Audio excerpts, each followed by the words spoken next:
Hey everybody, Photoman here, back with another video. This one is about the Calgary United Soccer Association's, or also known as CUSA, flagship field called Broadview, which is on the north side of Memorial Drive, east of Crowchild Trail. I've played in CUSA soccer for many years after I moved to Calgary. Obviously, I can't do that now, but I still love the sport. So still watch it, still involved with it, and all that stuff.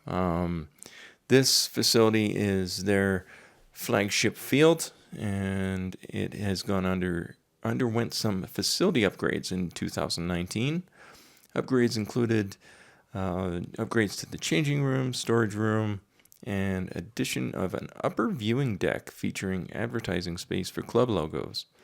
And it has the upper deck has a great view of the field, and you can have a couple beers up there while you're watching a match. So it's a win-win situation there, isn't it?